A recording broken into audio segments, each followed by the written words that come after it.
Hello, and welcome to the panel, where we take a look at graphic novels and talk about their story, art, and everything in between. On this episode, on the heels of the WandaVision finale, we're taking a look at a story with everyone's favorite synthezoid, Vision. It's a tale about life, death, family, and what it means to be human. So sit down with your artificial family, reanimate your neighbor's dead dog, and settle in for a tale that's part Norman Rockwell and part Frankenstein. Because today, we're going to take on 2015's The Vision from Marvel Comics.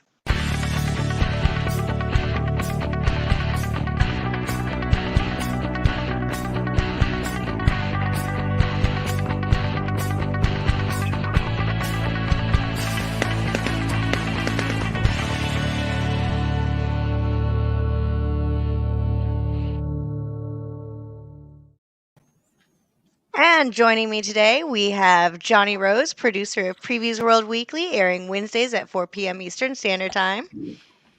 Hello.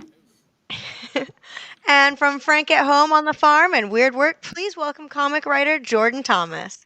Hey, Mia. Hey, everyone. How's it going? Hello. And I think we actually have our fourth guest now just trying to join us. He's just a spinning bar. So Josh, hopefully you can join us momentarily. Josh Mendez, one of our Guatemalan comic book reader fans. So Josh, we hope to see you soon. All right. So while we're waiting on him to come on in, we're going to be talking about the 12-issue arc, The Vision. It's written by Tom King and with art by Gabriel Hernandez Walta. This Vision story arc ran from November 2015 to October 2016. The Vision wants to be human, and what's more human than family? So the synthezoid decides to build himself one. Meet Virginia, Vin, and Viv. They're the perfect nuclear family, and they share Vision's greatest ambition, or perhaps obsession, the unrelenting desire to be ordinary. They're the family next door, and they have the power to kill us all. So, what could go wrong, right? A lot could go wrong, as we saw in this series run. So, what's everyone's quick take before we get into the details? What did you guys think of the overall story of The Vision?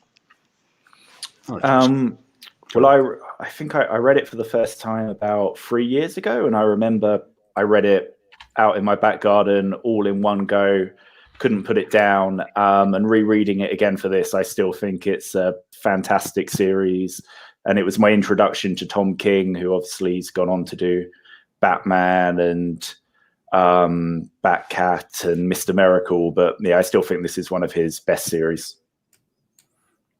I love this series. When we were talking about what book we were going to talk about next, this got thrown out because WandaVision just did finish up. So we wanted to do something in the realm of Wanda and Vision. This book got thrown out, and I love this story because when I got back into comics after a long hiatus of not reading them, this was one of the comics that I constantly heard people talk about in different comic shops that I would go to. Everyone's like, have you picked up The Vision from 2015? This is really, really good. And after reading it, I was not disappointed. So I'm excited to really get a deeper dive into the book. So for me, I'm not a huge superhero comic person. I know some, but the Avengers and this kind of Marvel world is not something that I'm familiar with.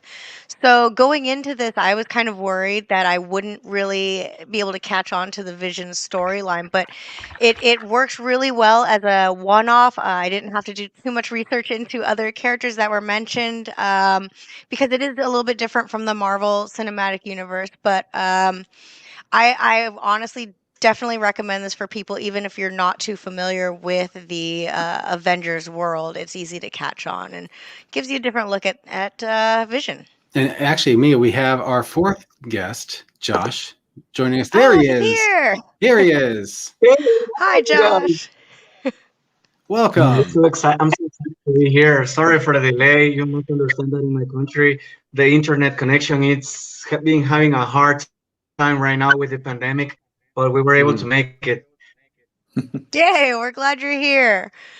So Josh, we were just... Yeah, I'm sorry. Go ahead, Mia. Oh, so we were just giving our initial thoughts on what you thought about the Vision as a whole, kind of as a comic. What did you think? Oh my God, it was very exciting. I mean, I have never seen anything in the past 10 years related to this type of comic. I've been collecting comics for almost 36 years, and it really took me by a shock. I'll be honest, when I read it the first time, I was like, hmm, this wasn't like what I was expecting. I thought it was something better or different. But then on the second read, that's how I noticed how broad the scope and also how deep Tom King went with the characters and how much he was able to get away with. Very true.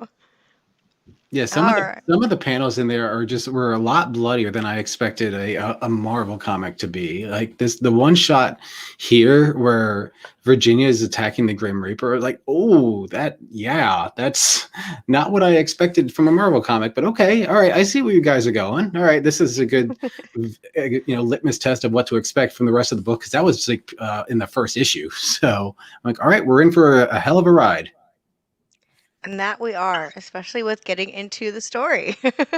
So, before we get too far into discussing things, because there's so much to deep dive into, let's go ahead and start focusing on the story.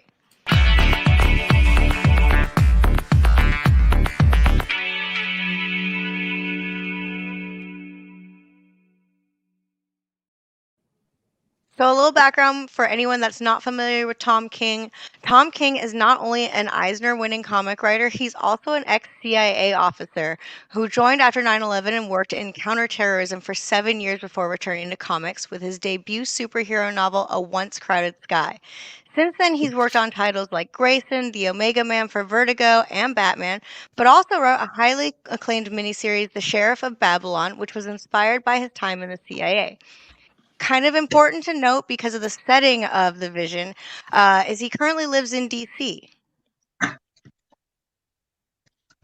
You're saying that Tom King currently lives in DC or the Mhm. Vision? Oh, I did not know that. Well, and then the setting of this is Arlington, Virginia, which is right outside of DC. And so I remember him mentioning I-66, and I was like, "Oh, how does he know about I-66?" And that's the way that everyone takes to get into DC. And so It's it makes sense. it's always kind of weird when you read something that is kind of based in the general area that you're in. It's like, oh, I know that. All right. So getting into the story, what did you think of the story? Let's go ahead and start with Jordan. Yeah, no, like I said at the beginning, I really love this story. And I think for me, as someone who really enjoys horror a lot as well, it's really interesting how King and Walter kind of combined horror into a Marvel superhero story. Like there's a very unsettling vibe the whole time. It's very atmospheric.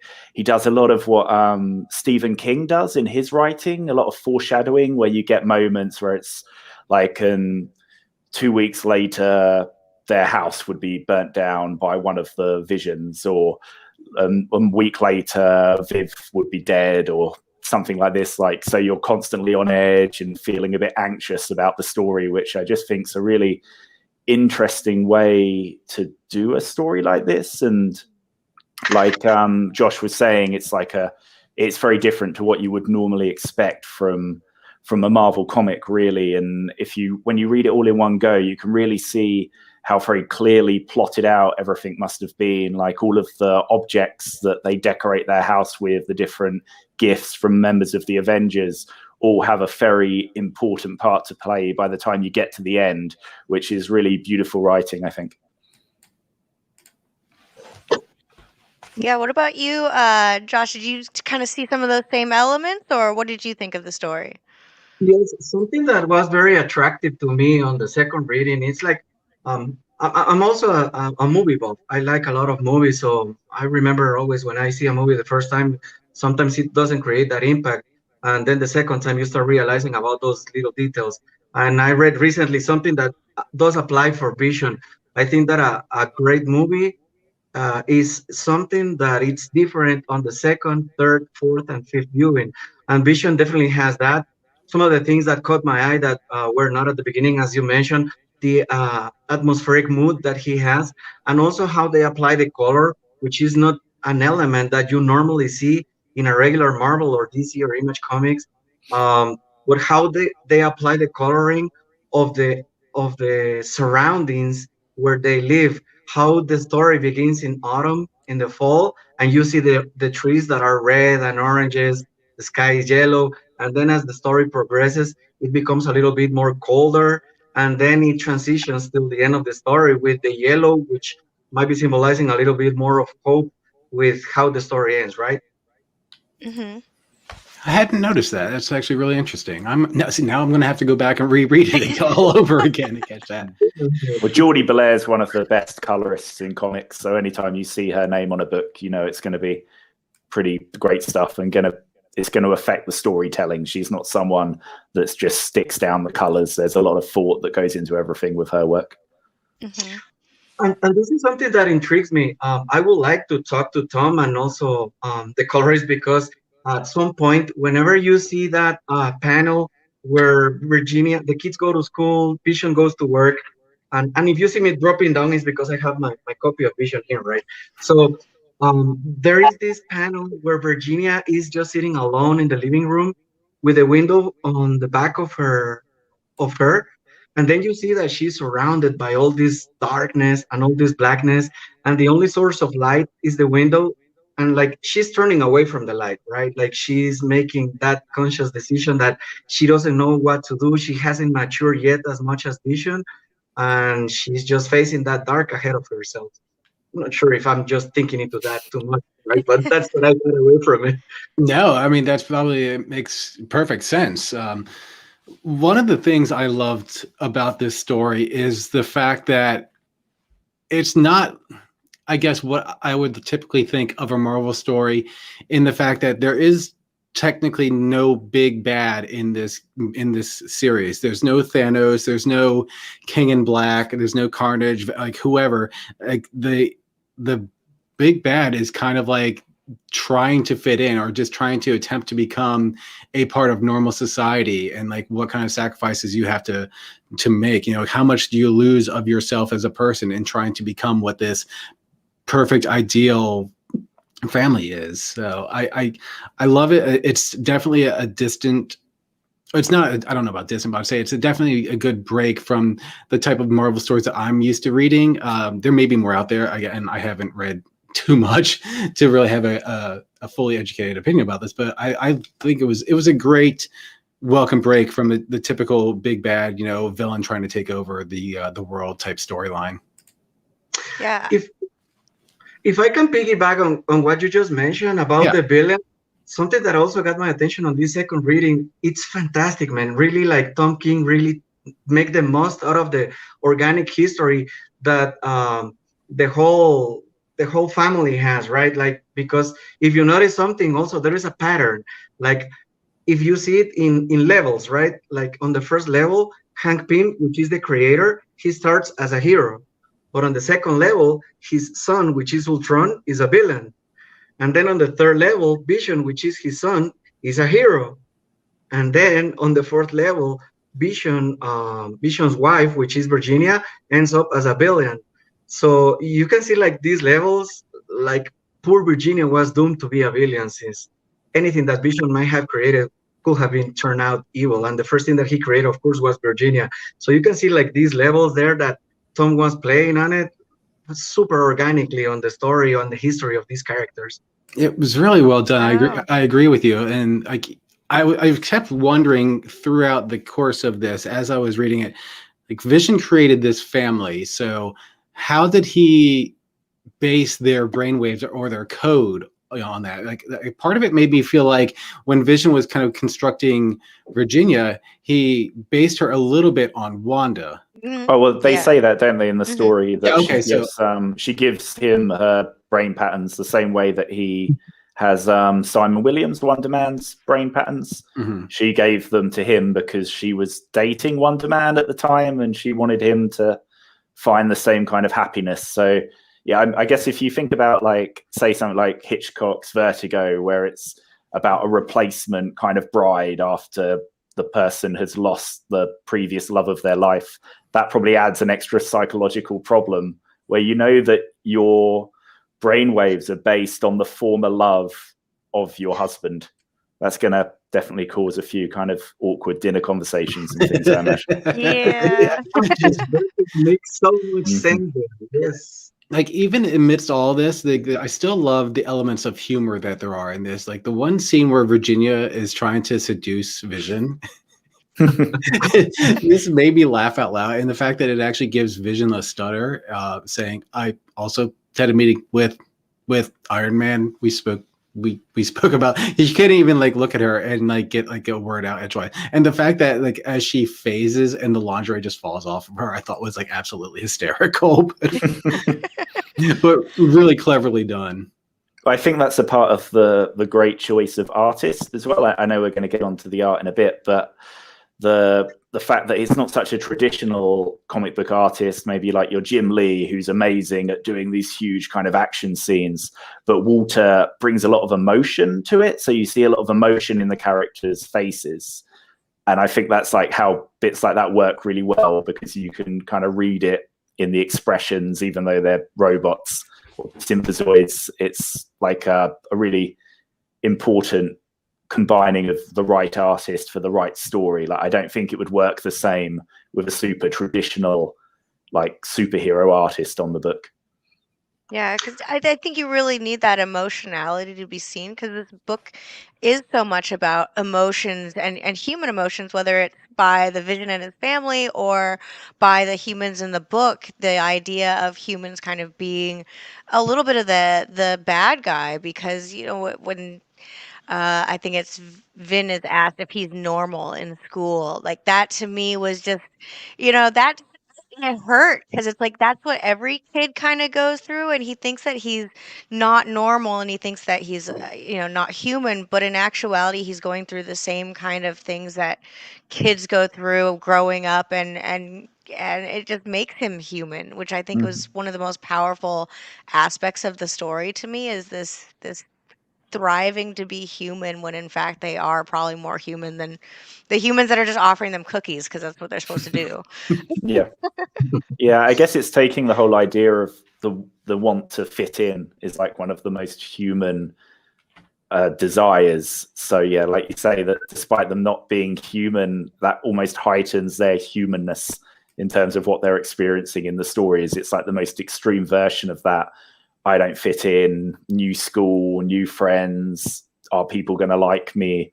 Am I different to everybody else? It's like that taken to 11. Yeah. Now that you mentioned that, it's very funny because you're totally right. And the most impressive thing is like Vision's family is trying so hard to become human, and they don't realize that in the struggle of finding that humanness in them, they are already doing human stuff. Like you see being super obsessed about fitting in and about poetry, and then Bev also about liking a guy, and they are still confused, like, am I going on the right path or am I not? And when you mention about Vision stuttering, the wife also does it when she starts to become more human, when she starts to feel guilt, and when she starts to cope up with all of these emotions. That's the funny thing. Like we as observers, we are able to see that clearly as but they as characters are still struggling, trying to fit in, trying to find that human part in themselves when they are already doing it. Yeah, and I love also the when Vin is reading Shakespeare, I think it was like The Merchant of Venice, and he's quoting the line, if you prick us, do we not bleed? So that definitely appeals to.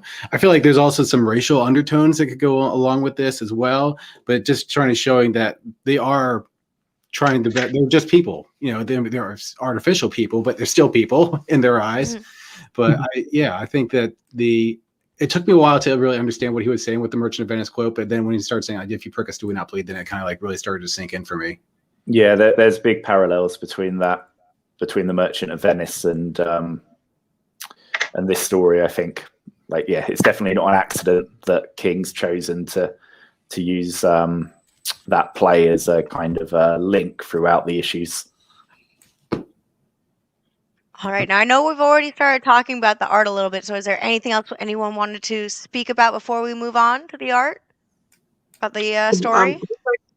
I would like to add something else that I also caught my eye on this second viewing. If you check every single one of the issues, like the 12 issues, at least one page has like the superhero trope that they may have to struggle with. Check it out. Like every comic has that.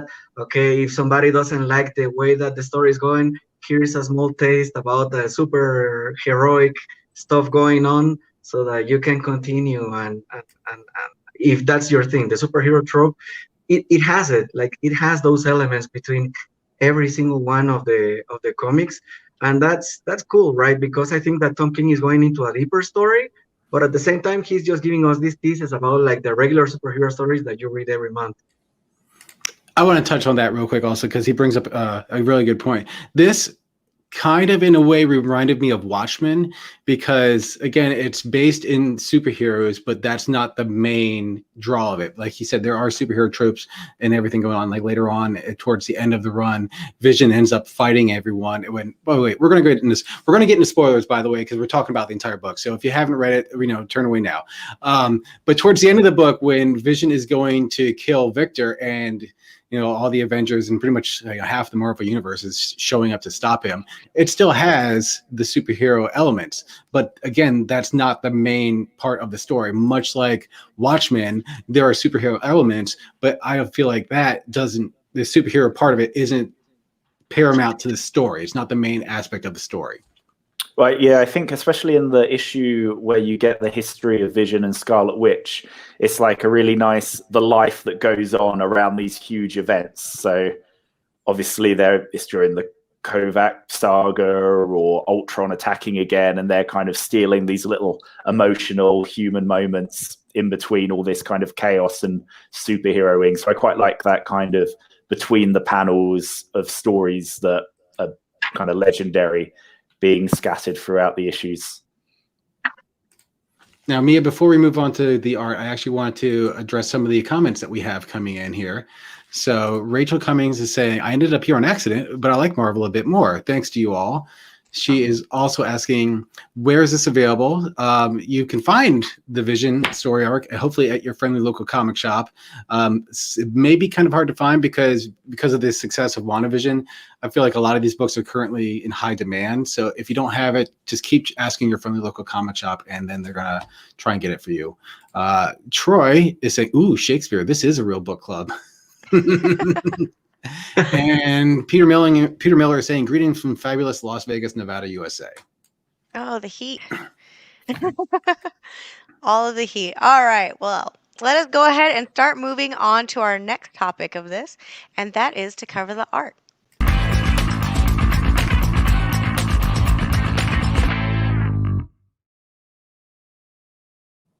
So for the art, we have Gabriel Hernandez Walta, who is an immensely talented artist from Spain, who's also worked on a number of Marvel titles, particularly X-Men. But he's also drawn for a few volumes of IDW's The Veil and Zombies versus Robots. All right. Now, I know we've kind of touched on the art a little bit. I know, Josh, you already kind of got us started. Let's go ahead and get started with you. What did you think in general of the art, and kind of what did you think about it supporting the story? Oh my God, these guys were working in such a synchrony.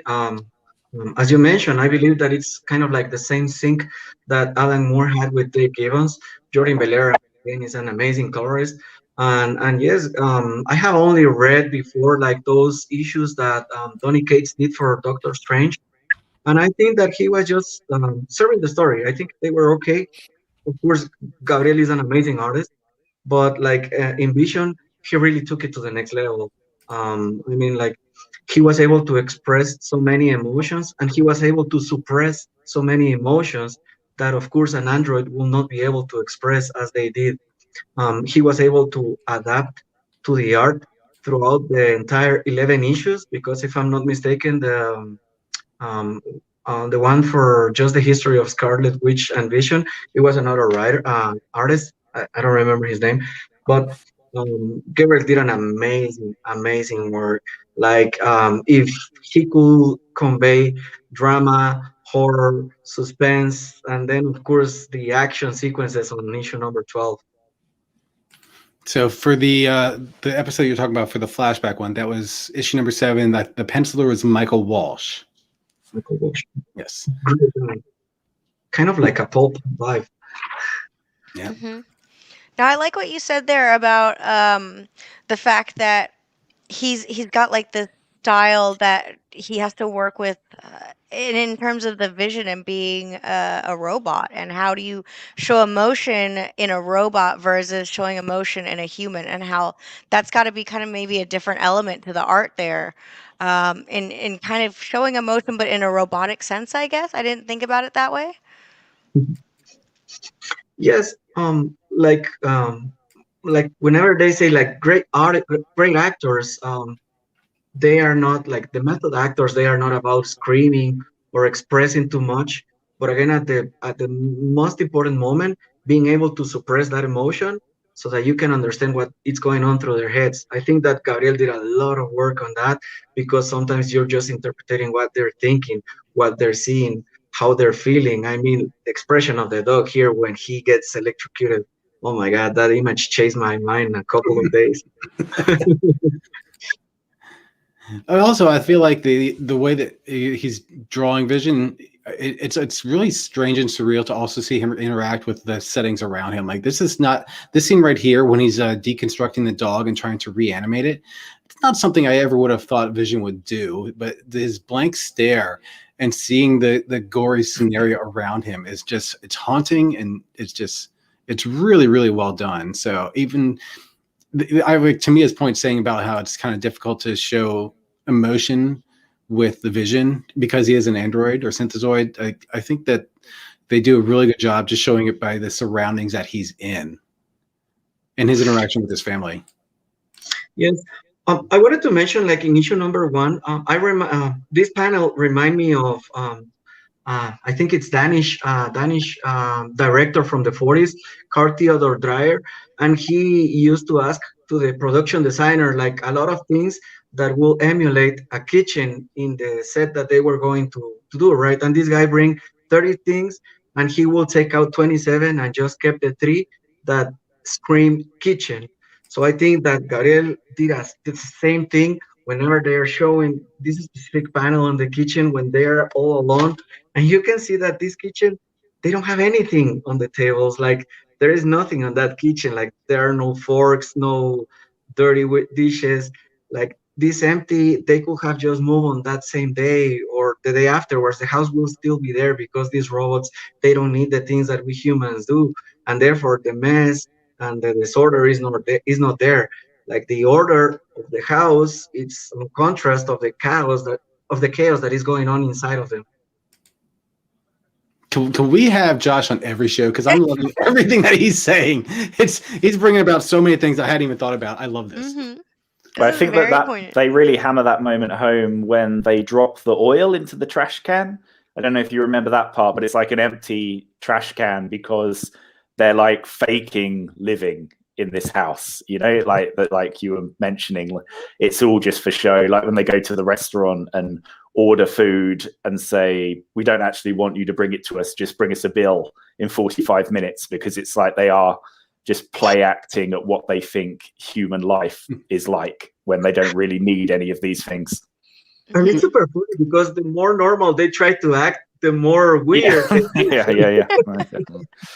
Like even the everyday scenarios when Virginia's trying to call Vision at work and she's just saying, I'm sorry, I'm just fighting Giganto at the moment. I like it so well done. And again, just like touching back on what we said earlier about, you know, the superhero tropes being thrown in there, but it just is like a back element to what's going on. Yeah, they're just so human for being inhuman. They really are. Especially that conversation. It was like, yeah, hold on, honey, I'm fighting here. Let me go take the kid to the doctor's appointment.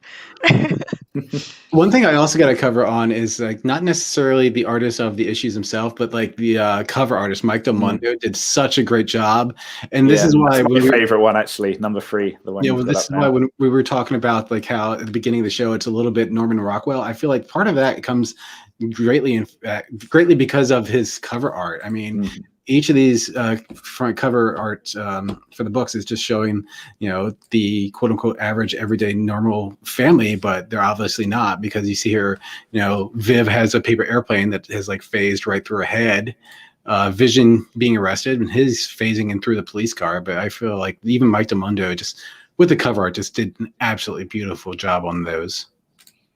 Yeah, I think the whole team that they put together for this book are just absolutely operating at the top level. Like I mentioned earlier, like Geordie Belair, I don't think you can talk about the art without talking about the amazing colors that really bring forward the kind of horror aspects and put a lot of feeling into the art. But then even the lettering, I think it's Clayton Cowles, is it? The letter on the book? Like even the lettering's great. Like they have their own, like the synthezoids have their own kind of caption boxes and ways of speaking that give it that slightly cold robotic tone compared to when the other people are speaking. And it really is like a team completely working together to deliver on the story. How about you, Mia? What did you think of the art? I loved it. I mean, it really grabbed me. It was one of those ones where I kind of went into this and I was like, okay, kind of typical Marvel. And then it was that first scene where Viv is getting impaled and I was like, "Oh, okay." Like you said, like, okay, this is where we're going with this. And it gave like a whole different feel.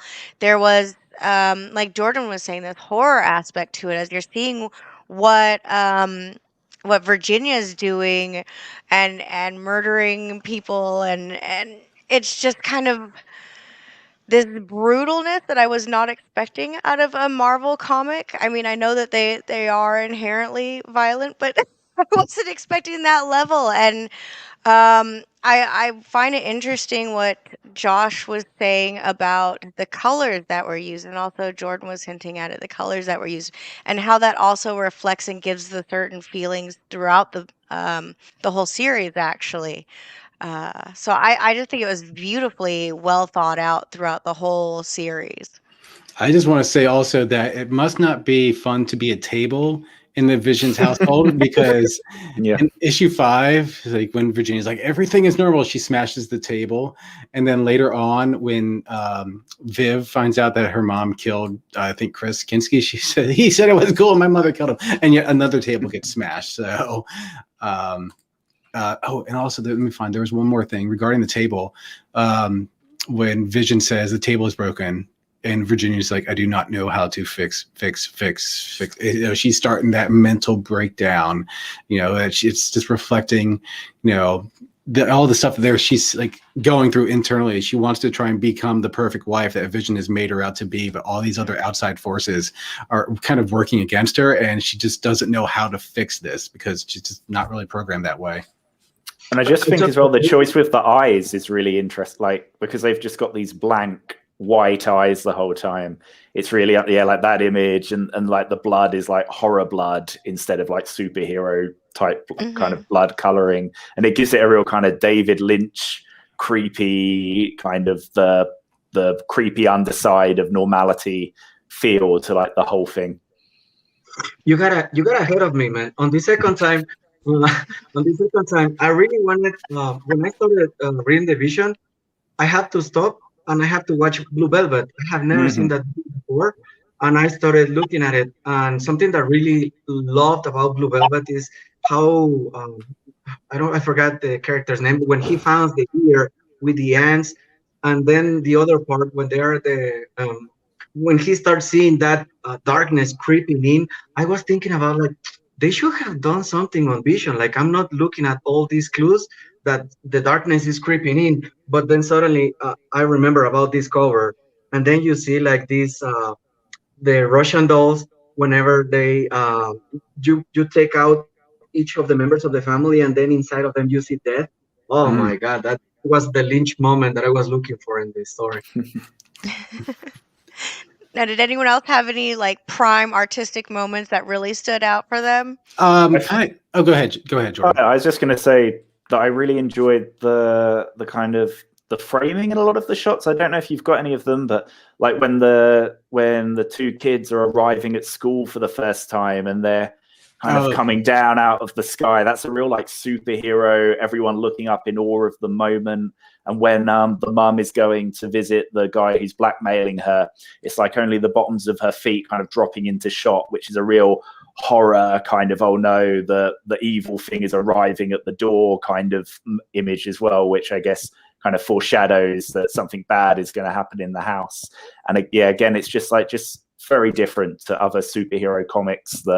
kind of angle choices and the way they cut off a lot of the bodies, and it's quite tight on the faces and showing kind of body parts. I think we saw earlier as well when the emotional moment where they take each other's hands, Vision and his wife, and to show kind of the bond between them, and with the kind of sex scene as well. Like, it's all very tight in, kind of cinematic, as opposed to maybe a normal Avengers comic where they want to pull right out and show you as much as possible and be like, look, I can draw 25 buildings being destroyed as 70 different superheroes kind of fight. It kind of symbolizes the much more internal feeling of the story. Like, it's much more about what's going on inside of people than pulling back and trying to show you the scope, I guess.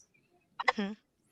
Very true. I also like the flashback. I like the coloring for these scenes, like the oranges and reds. It's definitely a different color choice than one might see in a flashback scene. Because when I think of like a flashback scene in comics, you might see a lot of like muted grays or just dulled down colors. Everything here is like so bright and vibrant, and I really like the color choice for these flashback scenes.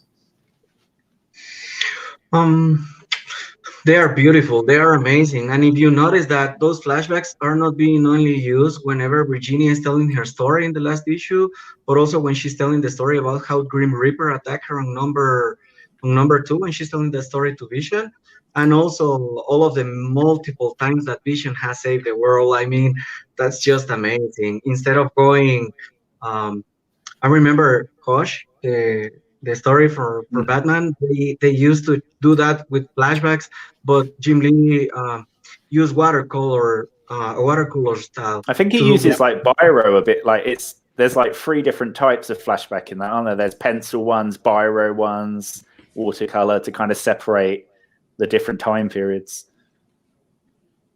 And all of them are amazing. You see how he's tying up that parallel story besides the regular story that we're reading. I mean, that was an amazing a stroke of genius how they do it only with the colors. For the part, I have to divide it in 2. Like, my favorite cover will have to be number 10.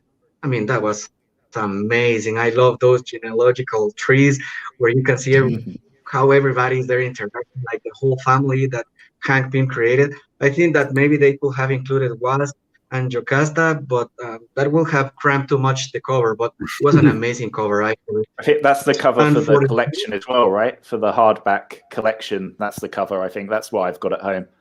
They chose that one. Yes, that's the one. It's beautiful. I think it was a no-brainer. It was between that and the 4 Scarlet Witch going through the chest of Vision, pulling out his heart in that symbolic way. I mean, that was amazing as well. But like the family tree for me is better. For Gabriel art, my favorite panel is where in issue number 8, when Vision and Victorious are going to the gallery art, and they are looking at the picture from Roy Lichtenstein, and Vision asks, "Do you ever wonder, Victor?" For me, I mean, like, that picture of Donald Duck fishing himself, it's the illusion of Vision. Like, he got himself caught into what he was desiring. Like, he wasn't able to cope with that. Mickey Mouse was just laughing at him, like, oh, he got trapped into his own hook. And then Victorious might have been symbolic of that, like, dude, you're trapped in this thing. Avengers just sent me, and I'm watching you. So this picture is a reflection of the comic. And that's what I love. I have always, since I was very young, I consider comics art. I mean, these are not disposable things.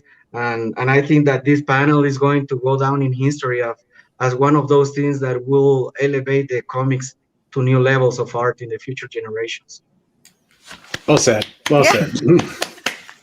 You guys have been so profound. I love these takes on it. And I'm just Well, like, Josh has been profound. Like, I'm kind of stumbling my way through this, but well, Josh and Jordan have had great takes, and then the only thing I'm pointing out is I love the the mailbox. I feel like it's one of those little things that they didn't have to necessarily include, but it was one of those little touches where it's like, even just walking up to the house, you know that they're not normal. They want to be normal, but then you just look at their mailbox and you're like, all right, it's floating. This is not a normal human family. So just this reiteration throughout the whole comic and just their front door of the fact that they aren't a normal family no matter how much they try. I love that their Um, address is 616, which is another name for the Marvel universe. Yes. I thought that was a great touch too. Touched, yes. I mean, I think that Tom King did it on purpose, right? Like this is rooted in the regular canon history. I mean, this is going to be some alternate story. I love that. all right. So now that we've covered the story and we've covered the art, let's go ahead and hear what everyone's final thoughts are.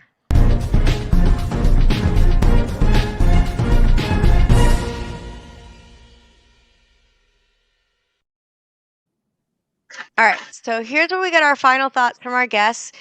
Give us a little idea of your final thoughts, especially towards someone who has never read this and wants to pick it up. What would you say to them?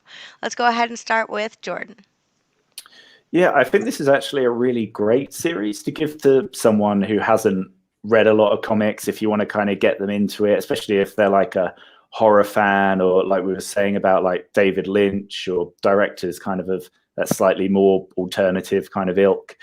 And it's completely contained, which is great as well for giving to someone, so that they don't have to worry about lots of tie-in issues or anything. And yeah, I think I would probably still have it as my favorite Tom King series that he's put out. All right. What about you, Johnny? I like I said before at the top of the show, like this is one of the comics that I heard passed, between from nerd to nerd's ears as I was going from comic shop to comic shop, just talking about how good this was, and so that's why I picked it up. And I'm still blown away by this. I reread it for this episode, and I still absolutely love this comic. Just all the art is amazing. The story is just absolutely incredible. If you're not a fan, of outright superhero stories, this is still a good story. It's not just about superheroes. Like we said at the beginning of the show, it's about family. It's about what it means to be human. It's about finding your place in the world. It's just all around a great novel. Or a great graphic novel. I can't recommend this enough. If you're able to pick it up, like I said, because of the success of the with everything with going on with WandaVision, a lot of people are going out there trying to find Wanda Maximoff and Vision storylines. So if you can't find it, keep trying. But yeah, if you're able to, definitely pick this one up. It's a great read. All right. What about you, Josh? Well, for me, this is something that I really love. I have always considered. I'm not a DC or a Marvel Comics fan, right? That's like saying, I don't know. I love comics, right? But I have noticed that DC has like those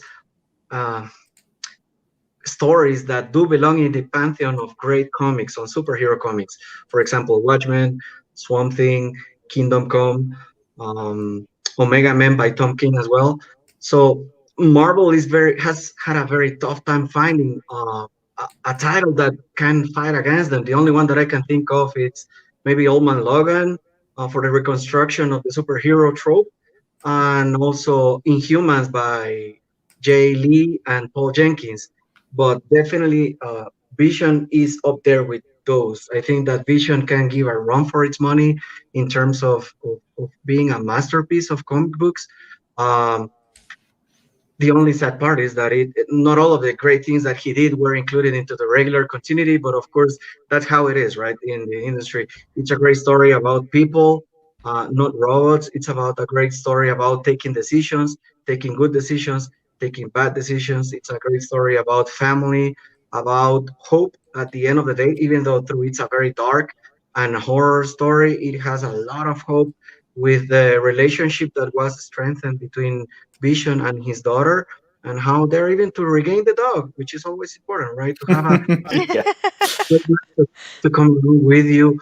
I think that this is one of those very special situations where they put the entire team and everybody was working towards a goal, which was to make a great story, and they were able. The powers that be were allow them to do it, and they hit it all in all the right bases. I mean, it's a fantastic, fantastic story. Sad part is that you will not find those many, but I think that it's great that it exists because it can level up the rest of the stories that people are doing on a day-to-day basis on comic books. Now, I know you just said that nothing can compare, but do you have any suggestions on what someone might want to look into if they kind of found this interesting? What else they might want to read? You know what? Funny that you say that. Susan Newberry-Hubin said, "If I can't find Vision, what is another book that you recommend for someone who is interested in the same types of themes?" So, good transition. There we All right. go. Inhumans by Paul Jenkins and Jay Lee. I mean, that one is amazing. It's such an underrated title. Arkham Asylum by Grant Morrison. Again, I think it goes into the same vibes. I may gain a lot of haters for this comment that I'm going to make, but for me, the best story of all time for Batman is Arkham Asylum, and in second place is Killing Joke. Very close, very close. But I mean, Arkham Asylum has the same level of symbolism that this story has. A lot of artwork, great story. Omega Man is another amazing thing, like the horrors of war and what people is committed to and to achieve their goals to stop or to win a war is also something that I will recommend if you like Vision or if you cannot Probably find.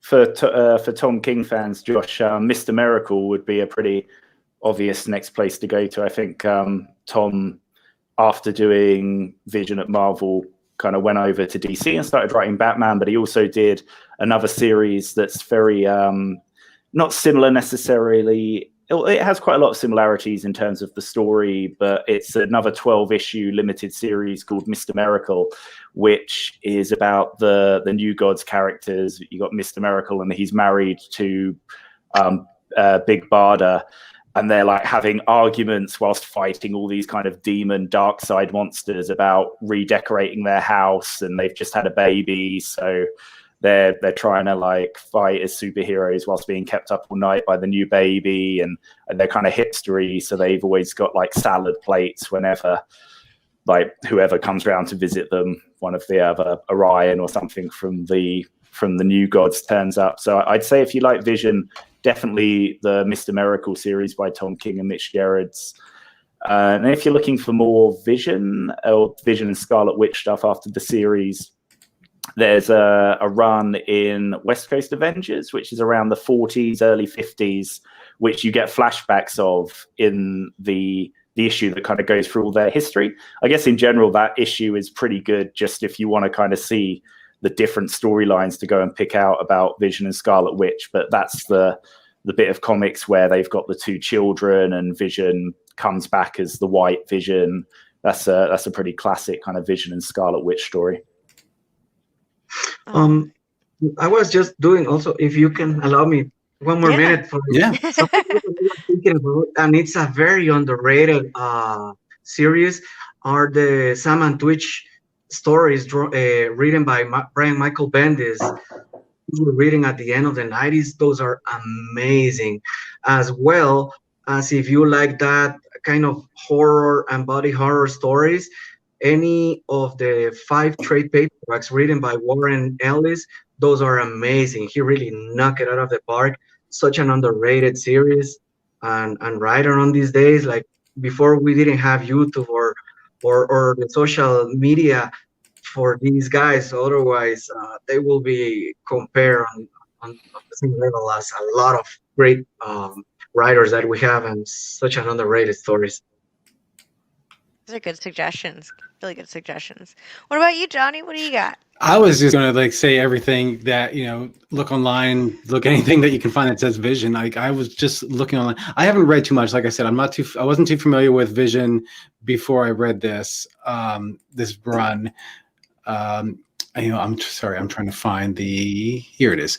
So I just looked up online and it did like the best Vision storylines to get to know the character. There's an article by Ranker.com. It lists a whole bunch of stuff. Behold the Vision, which is from Avengers number 57. It lists these 2 books, like Little Worse Than a Man and Little Better Than a Beast, as some of the best stuff on here to read. West Coast Avengers number 45, I think that he was saying, New Vision, Ultimate Vision. I would just go online. Like I know that after WandaVision, after reading this again, I do want to read more about Vision and Wanda. So I know that House of M is a big storyline that everyone talks about. So that's going to be actually next on my reading list. But just do a Google search, I think. And I think Josh and Jordan actually have better input than I have. So I'm going to defer to their expertise. Yeah, the only one I was gonna actually mention was Runaways, and only because Victor is in that, and Runaways was one of my like comics that I got into, but I guess apparently did not get far enough into, but I recognized the name, and then when I put that together, I was like, oh my gosh, okay, now I gotta get back into Runaways and continue that on. So that would be one where yeah, characters kind of combine. So this is your reminder. Oh wait. I Do we will have give another one recommendation. If you can, please go dive into the dollar boxes, quarter beans, or 50 cents. Look for Avengers 348. Oh my God, the best Vision story of all time. I don't want to spoil it for you guys. Just trust me on this one, all right? Avengers Yeah, everyone's writing this down. 348. Got it. Okay, done. All right. So I hope everyone has gotten their great recommendations written down, and this is your reminder to pick up the Vision at your local comic shop. And if you don't know where that is, you can head on over to comicshoplocator.com, and you can find your local comic shop next to you, and go ahead and pick up your copies of so many different comics to read, which I'm very excited about. Now, before we head on out of here, let's go ahead and get some plugs in. Starting with Jordan, what do you have that's coming up? So currently my series Frank at Home on the Farm, which I wrote and it has amazing art by Clark Bin, is coming out through Scout Comics. And to be honest, if you like the Vision, you'd probably like this. It's a very David Lynch style, The Shining on a farm, kind of weird but in normality type of feel. It's about a guy who comes home from World War I to his family farm, expecting them all to be waiting there with open arms for him, but they've all disappeared and he can't find out where they've gone. No one in the village knows what's happened to them. And so he's just left on this farm with these weird animals kind of following him around and watching him all the time as he kind of slowly gets overwhelmed with nightmares and paranoia. And then I also have a Kickstarter going currently called, that's the next issue coming out is number 3. That'll be out later this month. That looks very scary. That looks very George Orwell 1984. Yeah, it's definitely like a messed up 1984, maybe like 1984 directed. No, I'm sorry, not David Lynch or something. Not 84. Not yeah, sorry, Animal Farm. Animal Farm. Wrong one. You know what I mean. I just went with you there. Yeah. Animal Farm, yeah. David Lynch's Animal Farm kind of vibe. So that comes out number 3 at the end of the month, but you can still grab issues 1 and 2 from your local comic book store. And also I currently have a Kickstarter live with art by legendary British artist Shaky Kane, which is, I'm calling it psychedelic noir. It's like LA Confidential set in the world of Futurama. And yeah, you just search weird work on Kickstarter and you can find that there. That's issue number 1. So that's a great one to kind of get started on. Oh my God, take my money, man. Sounds great. Shining on a Farm, sold. And where can people find you online? I am Jordan_J_Thomas on Twitter, and I'm ampersand1988 on Instagram, which is a Why the Last Man reference for any Brian K. Vaughan fans. Oh, how excited are you for the Why the Last Man series? I'm a huge fan of Why the Last Man. It's one of my absolute favorites, and they've been talking about making it into a series for ages. And I also absolutely love Lock and Key, and that series was okay, but kind of amped up the Riverdale and kind of toned down the more like awful horrorness of that comic. So yeah, it's the thing when you're like super passionate about comics and you have these series that you've loved for years and years and years, it can be more kind of nerve-wracking than exciting sometimes when they're making these adaptations. But fingers crossed, it's great.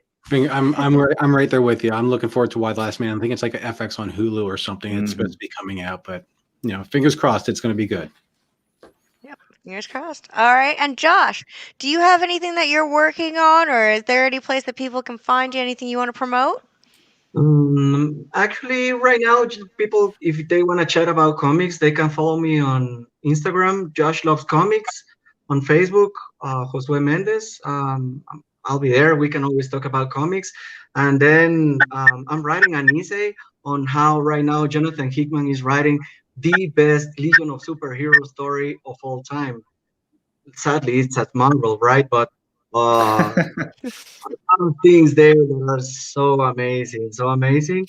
And if ever you can always reach me out, I'm always open up for comments here. I love comics, and really, it's something that is part of my life. No, I think you've got a new co-host, Mia. Yeah. I think Mia's- Yeah, we're gonna have you on way more often because this is you've got great commentary. All right, and Johnny, what have you got coming up? I have a lot going on. I was telling you like before the show started, I've got so many plates going on right now. like doing a bunch of video content right now. Free Comic Book Day announcements are coming up. Let me just share the screen here actually because I had this ready to go. There it is. Free Comic Book Day is around the corner. It's the greatest day of the year for people in the comic book world. It is the announcements are coming out. The next week, starting March 15th, there's all kinds of announcements in terms of what the gold titles are that are going to be announced, the silver titles, the commemorative artwork. Just stay tuned to the Free Comic Book Day website, the Twitter, the Facebook, like all the social media. So just keep an eye out because there are a whole bunch of announcements coming out. I'm also working hard on stuff behind the scenes for Diamond Select Toys. Every week we are streaming Previews World Weekly every Wednesday at 4 p.m. Eastern at Previews World, Facebook, YouTube, and Twitch. And I think that's it. I don't know. I have to check my calendar. Johnny is just perpetually busy forever. And if I had hair, I'd be pulling it out. Now, if you have a graphic novel that you'd like for us to talk about, leave a comment below and your choice could be picked for future episodes. And remember to follow us at previewsworld.com on Facebook, YouTube, and Twitch. And before we go, we'd like to thank the sponsor of this episode, Mainframe Comic-Con, the first and still the best live streaming fan event. Visit mainframecomiccon.com for daily nerd news, celebrity fan events, and original shows designed for you, the fan. Mainframe Comic-Con, your entertainment and news headquarters. And that's all the time we've got for today. So just wanted to say goodbye and tell you that heroes are a dime a dozen, but comic fans are priceless. We'll see you next time.